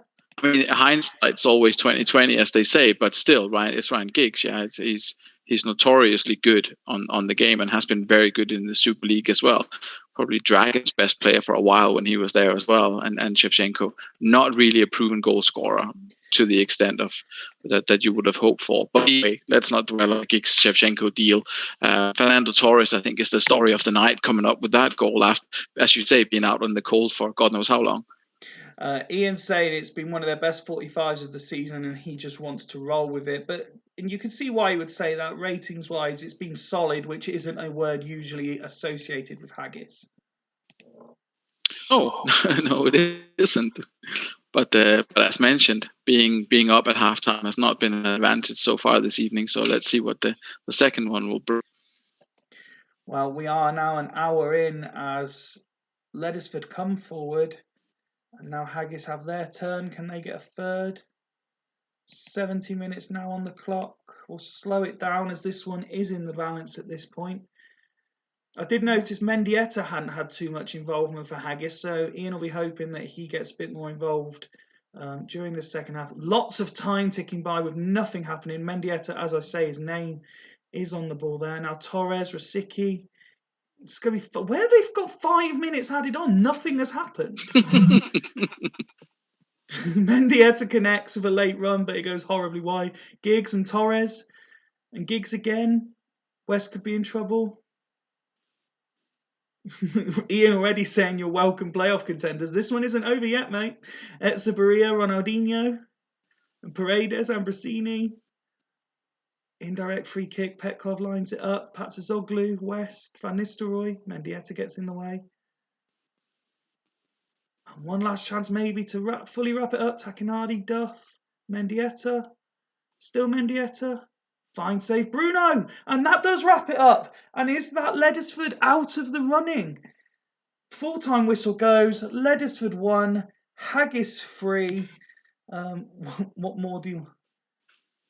Mendieta had an assist and was on an 8 at half time. I was just meaning his overall touch involvement. I'm not saying he performed badly, Tate. I'm just saying he wasn't as involved as he normally is.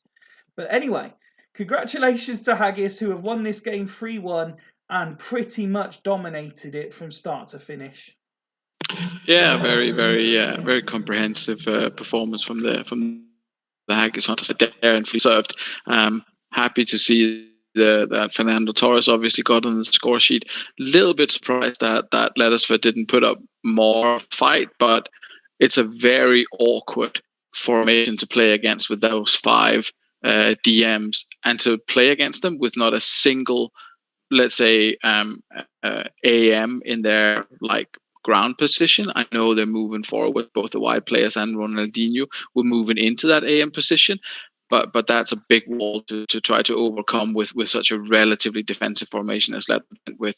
So I can't say I'm super surprised that Ledesford went that way, but the result kind of, I think, reflects that the slightly defensive approach for a home game. Let's have a look then at Leicester stats, just while I keep an eye on what everyone's saying. Dimble, I like that result from a selfish point of view. People questioning my questions of certain players at halftime. That's fine. That's what I'm here for. You shoot away at me. It's no problem at all. Not awful ratings really from Leicester. Paredes, normally one of the better players. He struggled a bit. Petkov, as I mentioned at halftime, generally one of the better players. He struggled throughout, but there's a fair number of 8s there, a few 7s dotted around as well. So it wasn't a terrible performance by Alf's team at all. No, it wasn't at all. I mean, as you mentioned, they're not doing particularly well. Paredes as well, but overall not too bad. As you mentioned, Ronaldinho maybe not made ideal for that position. Could you have? I mean, it's easy to be clever now. Could you have moved Ronaldinho forward and put 3 arrows, or put arrows, the 3 DMCs to put them up to midfield? Would that have worked a little bit better? Who knows? Yeah, it's something for Alf to consider for the future, whether he was leaving spaces for the opposition to exploit there. But overall, it's worked all right. Yeah, it's definitely not terrible. It's just that Haggis had a really, really good day. Not that I want to put undue pressure or questions on managers, but do you find it a bit odd, given his reasonable to good form since he took over, that Alf, having made an error in the last game in selecting the wrong goalkeeper, then chose this game to, and I'm not suggesting he has, but to trial something new when something had been working relatively well? Are you surprised that he's mixed it up a bit? No, because Alf picks the players that he thinks will do the best job, and he puts a lot of thought into it. I don't think someone who makes, it's not like me who changes things up because he thinks it could be funny if I played with 5 strikers. Yeah, that's not how Alf's thinking works. So I think he's gone with he's probably looked at the Haggis games in the past and thought, I think this will be the most effective formation. I will come a little bit around the sides and maybe try to leave Ronaldinho with a lot of space in the middle, and then have 2 strikers up front. I mean, you can see why he's gone with the formation, but it was just unfortunate that I mean, this is not, I mean, I don't know, disrespect to Ian, but this is also not a normal Haggis performance in terms of the quality and the average ratings, is it? No, and Mendieta, who was a man I mentioned at half time, he did have his assist, and then he was certainly more involved in all round play in the second half. He's got man of the match. Bruno with his goal getting a 9 out of 10 rating as well. You've already mentioned Torres. There's Mike Duff putting in a solid performance out on one side. You mentioned Ryan Giggs. His pass completion was very poor in this game. 20 attempted, 9 complete. But Indeed. But you look at solid Mendieta. all round. Yeah, but you look at Mendieta completing 15 out of 25 passes, not really winning that many tackles. I'm not sure. I mean, he's got the assist. I'm not sure that's a 9, though. But either way, it is what it is. I mean, he's not going to care about who gets the man of the match award, is he? He's delighted that he has 8s and 9s across the board and a 3-1 win away from home. And Jens pointing out, I say pointing out, in today's winner of the State the Obvious competition, Jens Jeremies loves a tackle. 14 attempted from him. That's low by his standards. I'm sure there were games earlier in the season where he was attempting 20 odd tackles per game and completing probably 20 odd as well. But he does enjoy a tackle, does Ian's man. And as we've said many times, proving that perhaps the deal to bring him in wasn't as one-sided as everyone thought at the time. But congratulations to Alice. Commiserations to Alf. He's been quality in the past in the Super League, Jeremies, hasn't he? He's a quality player. Absolutely. Just looks a complete different class this season. Oh, indeed. Oh, he was at Gazelle's. Oh, well, never mind. Don't exactly have a shortage of DMCs, though, so it's fair enough. Alf, as we said, not out of it, but it's looking a lot tougher for him now. Yeah, I mean, we can recap after the last game and see where people are, but looking at those two faces that he's got left, that's not looking too promising. And that brings us to the final game, and I'm not sure if Maka made his tactic public or not. I don't know if you saw it before I hit tactics, Martin. I don't recall seeing it. No. Oh well, this perhaps isn't going to be something that you'd expect from Fulchester. It's a bit more Asta, in my opinion. Oh, the old asymmetrical thing. What is Aaron Spring?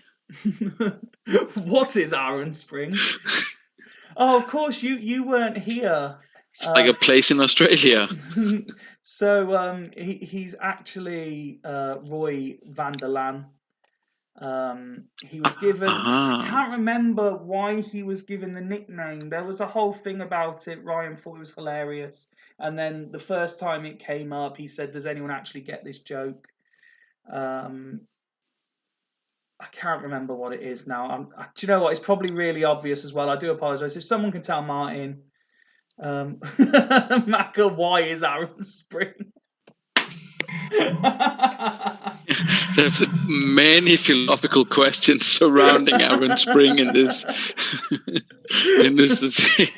Why is he and why is he there and what is he doing there? But no, I'm definitely not against that. I'm all for people like doing things that aren't completely standard. And for some reason, I still see the link between the original Panathinaikos side and the Fulchester side, despite having changed names and managers and players and everything over the years. So, but it's still nice to see that there's a little bit of like craziness in there as well. So yeah, I'm happy to see what Aaron brings to the table. No, that's it. He's Aaron Winter's regen. That's why they've called him Aaron Spring. I see. Yes. Just seeing the initial reactions to the formation. Tato saying asymmetric ! Mr. Campbell saying wow. Jens saying Mac has been at the Mulligans. Steve just saying what the fuck. What else have we got? Tato pointing out, when you consider last game, this formation just really highlights how much they regret selling gigs. Maka just saying he's tired. Yeah, I mean, if you rely on Aaron Spring with a kind of like a sideways arrow to go out and cover that particular role, that's a shame. I mean, Nedved could play there as well, I guess. I mean, down on that left-hand side. But either way, I'm happy to see Maka trying something different. It's obviously been a little bit easier for them with only Hools picking up the 3 points and not Leddersford this evening. Mm-hmm. But they could still really do with a win here to not be in much trouble in the last couple of games. Now, I appreciate that it might be seen differently on the game to real life, but when I do play, I tend to think it as close to real life as possible. What do you make of all of a sudden changing the captain? Buffon's been captain the whole way along, and then he's been dropped because he's had the armband taken off him and given to Ronaldo with a couple of games to go. I am always nervous about giving the keeper the captain's armband unless it's someone who I know was a long time established captain in real life when the database was created, because I think that there's something about like their performance or sure one of these kind of hidden stats that you don't normally see.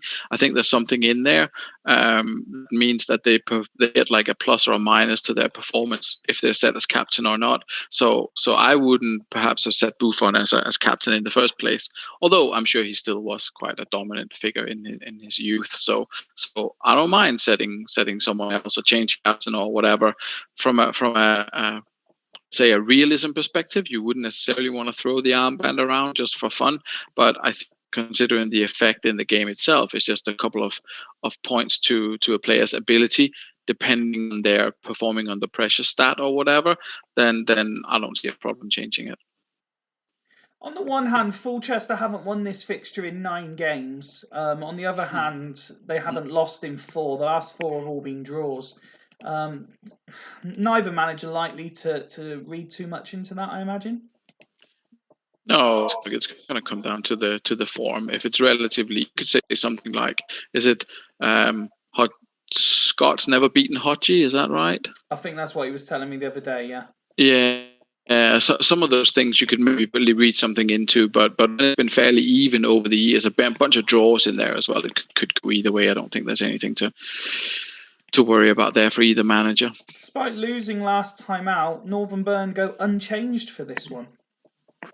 They played well. They should have just scored a goal or two in that game. I think if we look at the player ratings from that one, I don't think there was any particular concerns or reasons for concern in the Northern Burn camp. I mean, 7's not ideal, but there were 8s and 9s in there as well. Contra obviously doing really well down the flank. So they are a bit of a run of form that they 4 without a win, losing 3 of those. And not scoring in their last 2. Yeah, got to get Sigalco back in the goals. It's difficult to play Fulchester. It might be a low scoring game, this one, perhaps even a draw. Then they've got Dragons and Astor in the last 2. They should be able to get some goals in those ones to set them up for a good run in the playoffs. Well, for the final time tonight, if I can ask you for a prediction, please. I'll say 1-1 for this one, Fifey. 1-1. Well, let's kick off on what's been a very entertaining evening. Veron has scored. It's been disallowed. Rui Costa was offside. It's been a very entertaining evening of Super League action, and these 2 sides should be able to conjure a commentator's kiss of death there. These 2 should be able to serve up a decent dessert for us all. Fulchester have looked very good, and Shevchenko scores his 5th of the season to give his side a 1-0 lead. Burn struggle continues.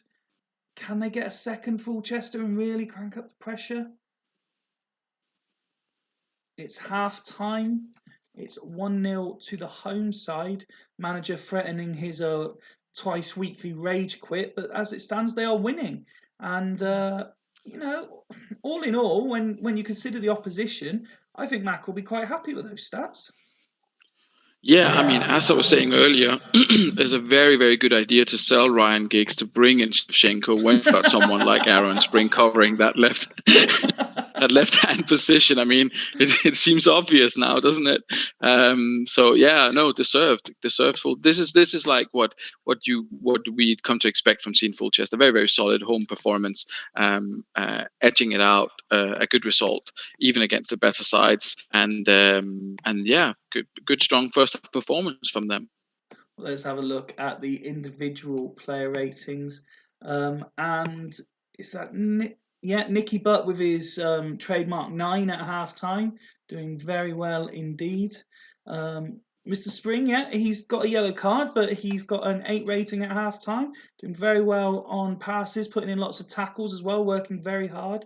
Is this his second start for the club since he signed?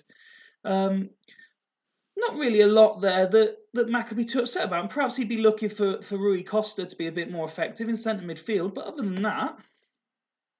Yeah, other than that, he can't have any complaints, to be completely honest, Nicky Butt. I mean, I'm not sure if he's worried that his performances will drop if he makes him captain, but I think he probably deserves it after the way that he's been performing for Maka over years. I mean, he's been a mainstay, I think, never really missed games, and I mean, maybe he doesn't have high influence. I'm not sure why he's not playing him as captain, but either way, he'll be delighted with his performance. Happy for the goal for Shevchenko as well, obviously. Ronaldo as a captain plays like dog shit, gets a 6. I mean, it's probably par for the course for him. He's a bit in that Zidane category, isn't he? Sometimes he gets a goal or two, but he's not quite in the same bracket as Zidane. Zidane is truly awful, whereas Ronaldo is average, sometimes good. Jens, just as you were talking about Nicky Butt, Jens has pointed out in the chat, but on 94% after bossing the whole pitch, what a legend. Yeah. I mean, or whether he's been around or not, you don't know. Maybe he's just standing in the middle, just hacking down people as they try and go past. Sort of Roy Keane style. One person who is struggling in midfield is Guerrero for Northern Bern. He's not performing particularly well. Cannavaro struggling a little bit as well. To be fair, there's a lot of players there who Ian will be expecting more from. Look at Arjen Robben, not really getting any of the ball. I'm looking at Shorgatos as well, so that's not coming from out wide. Whereas on the other side, Contra doing very well by comparison. Mac has already gone as is. Will be interesting to see if Ian changes anything, because his side are under a little bit of pressure at the moment. The poor form, teams below the playoffs are picking up points. I'm not suggesting Bern will miss out, but the gap is getting closer and closer game by game. Yeah, I mean, they're definitely going to be in the playoffs come the end of the season. There's no doubt about that. But the form that they've got coming into it is pretty poor. I mean, Guerrero is one of my favorite players. Is he playing in central midfield, Guerrero, by the way? Did I see that right? That's not a good idea. I don't think that's a good idea. But I guess, I mean, what do I know? Bottom of the table. I wouldn't play him there. I don't see him contributing in any way defensively. I would only play him in an AMC role. But what has he got in terms of options? Gustavo Lopez could potentially come on.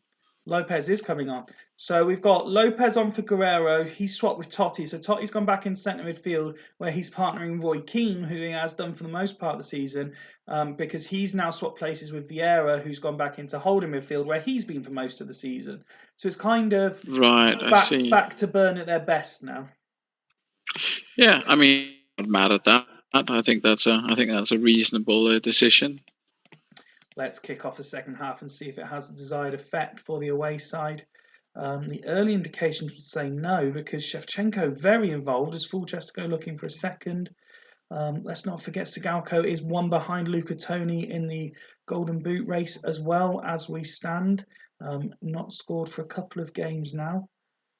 68 minutes now on the clock. And there is his goal, and he's now joint top goal scorer again with 20 minutes to play. Sorry, Maka, I shouldn't have said anything. And obviously I'll get blamed for that one.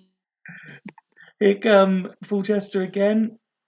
Beckham, Ronaldo. Bern managed to clear. Beckham gets the ball. Time ticking away. Are both sides settling for a draw? Free kick to Bern. Nedved coming forward and Ronaldo. Nedved again.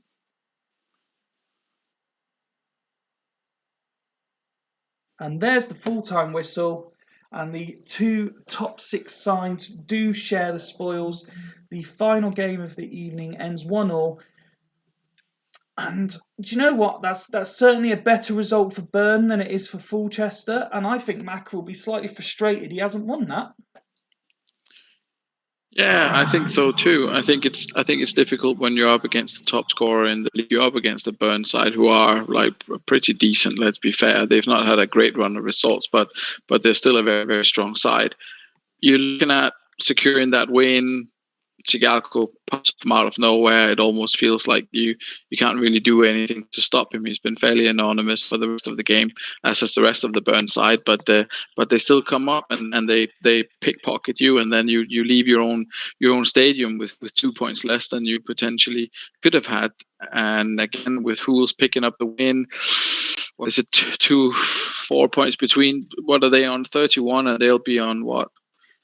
32. Yeah, it's still too close for comfort for Fulchester. They would have really liked 3 points here, with Huls picking up the win. If Huls had lost as well, I mean, then fair enough. Yeah, then it's a different scenario. But with Huls creeping closer, then Maka will be still looking over his shoulder, definitely. I was just trying to do the maths to see if that point gives Byrne the cue. I think it might, but I'm not 100% sure. Melito picking up man of the match for Fulchester for his performance. Nice that young Mr. Spring managed to a solid performance as well. Ronaldo actually got worse in terms of rating in the second half. Nedved and Shevchenko putting in decent performances. Nicky Butt was solid throughout as well. All in all, largely, with the exception of Ronaldo, I think Mac will be quite pleased. I mean, he's going to look at Buffon's 6 and say, not again, obviously. Yeah, I mean, taking the armband off Buffon apparently made him worse, and giving it to Ronaldo made him worse. So I'm not sure that's worked out particularly well. We'll hopefully see Varane or some useful carrying the armband in the next game, but I'll leave that up to Maka or Ryan to decide. Although I feel like Ryan has probably been sidelined, so he doesn't jeopardize the whole thing. But yeah, we'll see what Maka comes up with next week. But overall, a good performance from Fulchester and a little bit unlucky to concede that, especially when you look at it. It's all 8s. I mean, there's not a single 9 in there. Look at Lopez. He didn't exactly come on and impress, did he? Oh. I was going to say the only thing I would have perhaps done differently when Ian made those changes is that not make the sub, just swap the players around. I think that would have been enough, to be completely honest. But yeah, I mean, I would not want to dish out advice, obviously, but anyway, I would definitely take Guerrero at the AMC role instead. Ian himself next time out, if he considers using him again. Ian himself saying that they actually ended the team how they probably should have started it. But yeah, it's like I said, I think it's a better result for Byrne than it is for Fulchester. I will look in a second, obviously, to see if that does get them the cue. I can't do the maths quick enough. But it was crucial for both sides not to lose, I think. Yeah, I think that's a fair point. I mean, Ian wanted to stop the kind of the slide rot that they did. They'd want Chigalco back on the score sheet. They got that. Maka definitely wanted to avoid defeat to win, but avoiding defeat is very important for them. So yeah, I don't think I still don't think Mac is going to be happy with it, but I think Ian will definitely, if not be happy, then at least satisfied. And that concludes the action for this evening. So let's just have a reminder of the absolute carnage that was some of the results tonight. So we had Astor 3, Dudley 3, Churchtown 2, Bostock 3, Dragons 2, Devils 0, Fulchester 1, Byrne 1. That's the game we've just seen. Hools 4, Sloths 1. That was after Pizarro scored the 2000th goal in the save. Leddersford 1, Haggis 3. And Loco 1, Gazelles 1 to kick us off. And it's not quite for Byrne, but congratulations, Bostock Stanley, who have got their cue now. So that's 3 of 6 done and dusted with 2 to play. Congratulations to them. So we got Devils on top. They are going to stay there. They can't be caught. And then we've got Dudley still in second, that critical second position, 2 points clear of Bostock Stanley, who themselves are 2 points clear of Northern Byrne on 38. Then Churchtown still in fifth on 35. Fulchester 34. And then look how tight this is. Halls 33. Leddersford 31. In essence, it's any two of those 4 still, I think. Anything could happen there. Haggis now in 9th, 29 points. Loco 29 points. Dragons 28 points.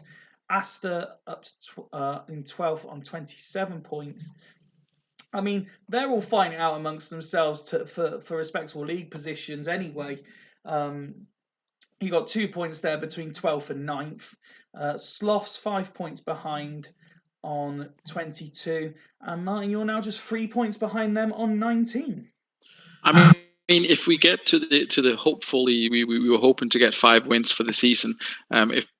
If we get to that, then we're in with a shout of not finishing bottom. But I guess the thing that everyone's going to be focusing on is the playoffs are looking at, and interesting to see that so many teams are still in it, obviously.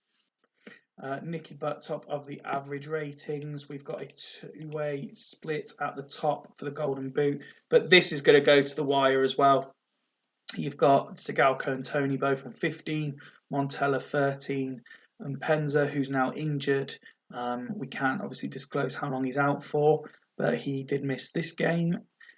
Crespo also now on 12 as well, and Dimble just pointing out that Hussein's not out of it, but he is 5 goals behind at the moment, as is Anelka, who hasn't scored for a little while.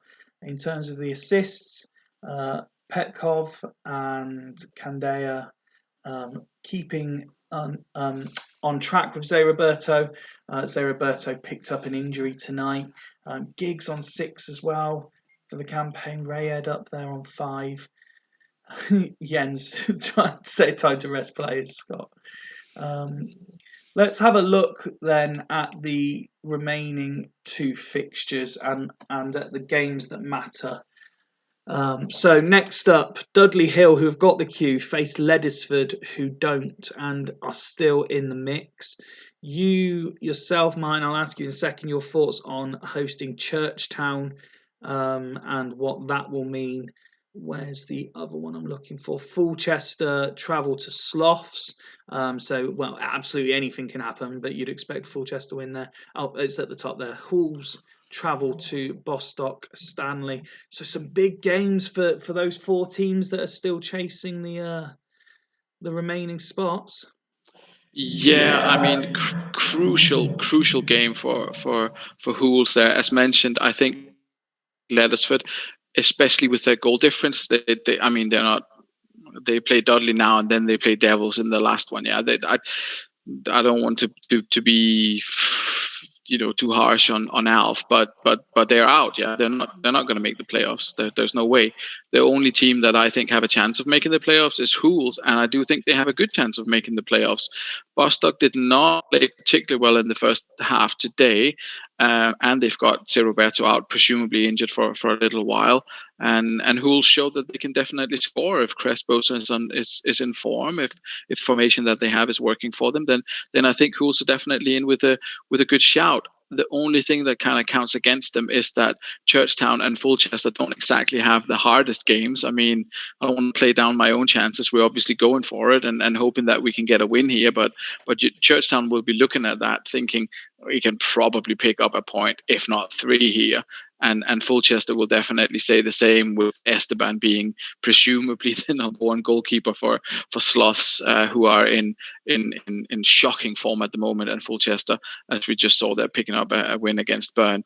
It's going to be really, really difficult, but it's really up to Hools to get win away at Bostock, if we're going to have to keep this interesting up until the last round. That will be live with Hodgie on Thursday night from 9. And then next Sunday, we have the grand finale of the regular season. Fulchester hosting Bostock Stanley.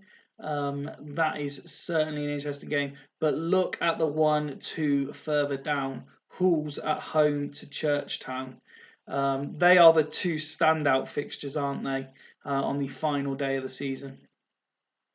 Yeah, absolutely. I mean, what you'd ideally want is for Churchtown to lose to me next time out, and Hools to win against Bostock, so that we have that Hools against Churchtown for the final playoff spot to enjoy on the evening on the last game of the season. That would be both spectacular and very, very interesting and very nerve-wracking for the 2 matches. So I would definitely look at that as the ideal scenario.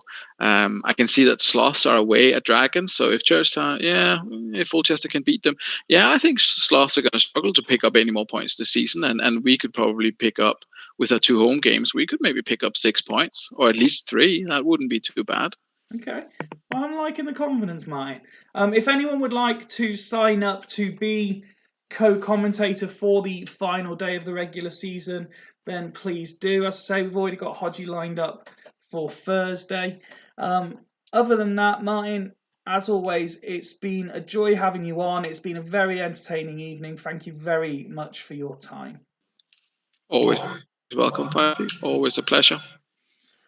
So that brings to an end tonight's action. From me, from Super League HQ, it is a very, very good night.